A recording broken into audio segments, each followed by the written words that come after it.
Bonsoir. Au chapitre des mesures législatives et réglementaires.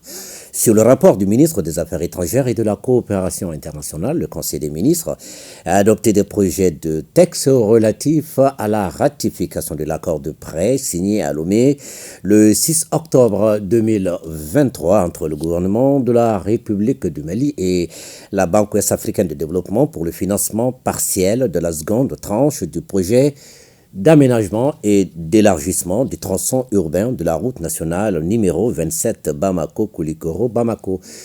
Par cet accord, la Banque ouest-africaine de développement accorde au gouvernement de la République du Mali un prêt d'un montant de 14 milliards 780 millions de francs CFA. Les aménagements projetés consistent notamment à l'élargissement de la plateforme, la construction de 2 passerelles en béton armé sur le tronçon pour faciliter la traversée des piétons, l'installation d'un nouveau système d'éclairage public à technologie LED conventionnelle.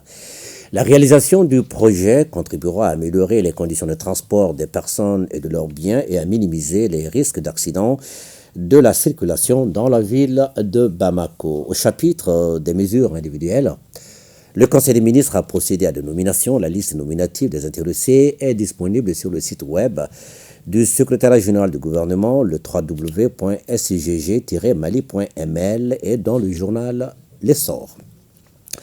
Au chapitre des communications, le ministre de la Refondation de l'État chargé des relations avec les institutions a informé le Conseil des ministres de l'état d'avancement de la mise en œuvre du projet de système intégré de gestion des ressources humaines de l'État et des collectivités territoriales. Une réunion interministérielle du comité d'orientation stratégique du projet SIGRH tenue le 8 mai 2024 a adopté les solutions aux principales difficultés rencontrées, notamment la couverture de certaines localités d'accès difficiles, la mise en route des équipes d'identification dans les missions diplomatiques et consulaires, la gestion des qualités jeux, la correction des erreurs de saisie, la situation des agents ne disposant pas de NINA, l'installation des équipements d'interconnexion et le déploiement de la base de données auprès des structures de gestion concernées. Les missions d'identification physique des agents dans les régions et le district de Bamako sont à une étape finale et les équipes mixtes d'identification sont en cours d'acheminement dans les zones non encore couvertes, notamment Yorosso, Tenenkou, Yuaru, Douanzan et Gourma-Harous, ainsi que dans les missions diplomatiques et consulaires. Le ministre des Transports et des Infrastructures a informé le Conseil des ministres des prévisions de la saison des pluies 2024.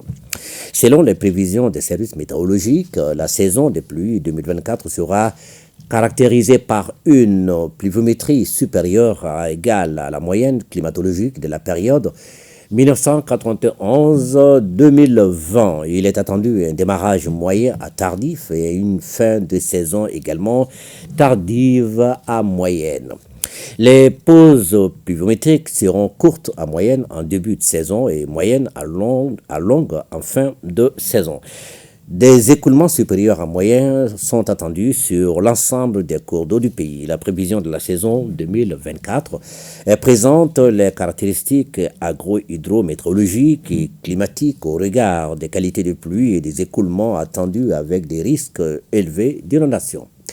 Dans le cadre de la gestion et de la situation pluviométrique, les services météorologiques réaliseront les actions ci-après. La formation et l'information des utilisateurs des différents secteurs socio-économiques sur les résultats de la prévision saisonnière avec des recommandations pour y faire face. La conduite des opérations de pluie provoquées dans les zones de déficit pluviométrique, la diffusion d'avis et des conseils agro-hydrométéorologiques décadaires destinés aux producteurs ruraux, la diffusion de bulletins d'information agro-hydrométéorologiques décadaires destinés aux autorités chargées de l'alerte précoce pour la sécurité alimentaire, la diffusion des bulletins de prévision et d'alerte météorologique destinés aux autorités chargées de la prévention des risques de catastrophes. Le ministre de l'Éducation nationale a informé le Conseil des ministres du démarrage des examens de fin d'année scolaire 2023-2024. Les épreuves anticipées démarrent le 17 mai 2024 avec les travaux pratiques du certificat d'aptitude professionnelle au titre de l'enseignement technique et professionnel et les épreuves anticipées de l'éducation physique et sportive pour le compte de diplôme d'études fondamentales au titre de l'enseignement fondamental. Pour le certificat d'aptitude professionnelle, 10 763 candidats composent dans les différentes filières industrielles. Les épreuves se dérouleront du 17 au 22 mai 2024 dans 20 académies d'enseignement sur 26. Pour le diplôme d'études fondamentales, l'effectif des candidats est de 349 080. Les épreuves sont programmées du 17 au 31 mai 2024 dans toutes les académies d'enseignement. Les épreuves écrites du certificat d'aptitude professionnelle et celles du diplôme d'études fondamentales se dérouleront respectivement du 27 au 30 mai 2024 et du 3 au 5 juin 2024. Le ministre de la Jeunesse et des Sports, chargé de l'instruction civique et de la construction citoyenne, a informé le Conseil des ministres de la tenue de la finale de la 63e édition de la Coupe du Mali de football le samedi 1er juin 2024 au stade Mamadou Konaté de Bamako. La 63e édition de la Coupe du Mali de football opposera en finale l'Afrique Football Elite au stade malien de Bamako le 1er juin 2024 au stade Mamadou Konaté de Bamako. Elle est une opportunité pour faire passer des messages liés à la paix, à la réconciliation nationale et à la mobilisation sociale autour des actions de refondation en vue de préserver et de consolider la souveraineté du pays. B. De la tenue du Grand Prix hippique de la Nation au champ hippique et équestre de Bamako le 9 juin 2024.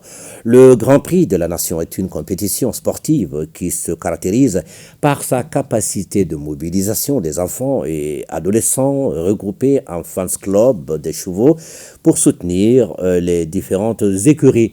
Cette compétition est un moment de communion entre les acteurs du monde des sports hippiques et une opportunité pour faire passer des messages de paix, de cohésion sociale et de vivre ensemble.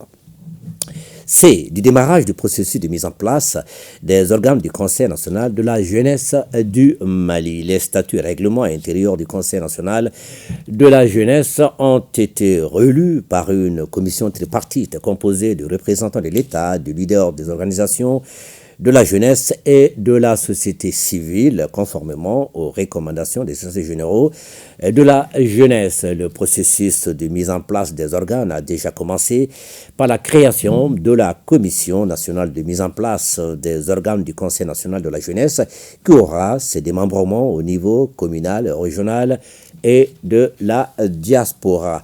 Le chronogramme détaillé des activités à mener comprend les étapes ci-après. Le lancement d'appels à candidature des organisations de jeunesse, le dépouillement et validation des dossiers de candidature, la tenue des assemblées générales, l'organisation de la rentrée des élus. Les assemblées générales des organes de la fêtière de la jeunesse se dérouleront le 6 juillet 2024 pour les niveaux communal, régional et la diaspora et le 31 juillet 2024 pour le niveau national. Le ministre de l'Entrepreneuriat national, de l'Emploi et de la formation professionnelle a informé le Conseil des ministres des effectifs des sortants des centres de formation professionnelle du Mali et des boursiers formés des instituts de formation professionnelle des pays partenaires dans le cadre de la mise en œuvre de la politique nationale de la formation professionnelle. Le ministère de l'Entrepreneuriat national, de l'Emploi et de la formation professionnelle dispose de 18 centres publics de formation professionnelle et s'appuie sur 546 centres privés agréés à cet effet.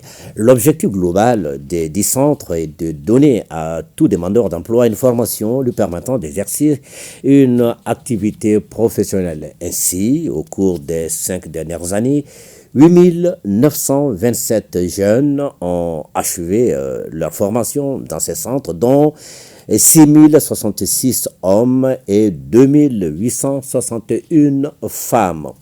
Les filières concernées sont majoritairement celles de l'agriculture, des bâtiments travaux publics, de la coupe-couture et de la transformation agroalimentaire. Aussi, dans le cadre de la mise en œuvre des conventions signées entre le Mali et certains pays partenaires, des bourses sont octroyées annuellement aux jeunes titulaires du baccalauréat ou le brevet de technicien de deuxième partie dans les filières du commerce, des bâtiments travaux publics, des télécommunications, de la maintenance industrielle, de l'informatique et de la transformation agroalimentaire. Pour permettre un meilleur suivi de l'insertion professionnelle des jeunes issus des centres et instituts, le ministère en charge de la formation professionnelle prévoit la mise en place d'une base de données accessible au secteur privé permettant de disposer des informations relatives aux sortants. Le ministre de la Promotion de la Femme, de l'Enfant et de la Famille a informé le Conseil des ministres de la participation du Mali à la 96e session du Comité des droits de l'enfant tenue du 9 au 10 mai 2024 à Genève, en Suisse. La session a examiné à travers le Comité des droits de l'enfant le rapport CRC Mali, valant 3e et 5e rapport périodique présenté par le Mali le 18 juin 2020 en application des dispositions de l'article 44 de la Convention relative aux droits de l'enfant. Ont également fait l'objet d'échanges les questions d'éducation, de santé, d'enregistrement des naissances, de protection et de participation des enfants, de justice pour mineurs, de travail des enfants et d'enrôlement des enfants dans les groupes armés, et tout en saluant les efforts du gouvernement malien en dépit du contexte difficile. Le Comité des droits de l'enfant a formulé à la fin des travaux de recommandations. Le ministre de l'Urbanisme, de l'Habitat, des Domaines de l'État, de l'Aménagement du territoire et de la population a informé le Conseil des ministres de la participation du Mali à la 57e session de la Commission Population et Développement des Nations Unies et au panel de haut niveau organisé par le Fonds des Nations Unies pour la population sur les expériences du projet Suède et des observatoires nationaux du dividende démographique du Mali, de la Mauritanie, du Niger et du Tchad. La 57e session de la Commission Population et Développement des Nations Unies s'est tenue du 29 avril au 3 mai 2024. En termes de progrès, il a été souligné les avancées majeures du Mali dans les domaines de la dignité et des droits humains, de la santé, de la production, des statistiques de qualité et de la capture du dividende démographique. Au cours du panel de haut niveau, il a été mentionné les avancées enregistrées durant les dernières décennies en mettant l'accent sur les effets et impacts positifs des interventions du projet Suède sur l'amélioration des conditions de vie et d'autonomisation de la femme malienne, particulièrement en milieu rural. Le ministre de l'Artisanat, de la Culture, de l'Industrie hôtelière et du Tourisme a informé le Conseil des ministres du programme de rebaptisation de rues, espaces, édifices publics et monuments. Le Mali, pays au passé glorieux, chargé d'histoire, de riches cultures et de civilisations anciennes, a regorgé de grandes figures qui ont dédié leur vie à la nation et demeurent à jamais dans la mémoire collective. Cependant, force est de reconnaître que de nombreux hommes et femmes exceptionnels qui ont réalisé des actions patriotiques sont tombés dans l'oubli. C'est pourquoi le ministère de l'Artisanat, de la Culture, de l'Industrie hôtelière et du Tourisme a envisagé à travers la Commission nationale de baptême des lieux publics d'élaborer un programme de baptême et rebaptisation des rues, avenues, espaces publics et monuments au nom de certaines grandes figures de l'histoire du Mali à Bamako et dans les capitales régionales. Le ministre de la Santé et du Développement social a informé le Conseil des ministres de la situation épidémiologique du pays, marquée notamment par une stagnation du nombre de cas testés positifs de la maladie à coronavirus par rapport à la semaine précédente, par une diminution du nombre de cas confirmés de dengue comparé à celui de la semaine écoulée. Le président de la transition, chef de l'État, a cependant appelé la population au respect strict des mesures de prévention et de lutte contre les maladies. Point final. Salut Matandao, à vous.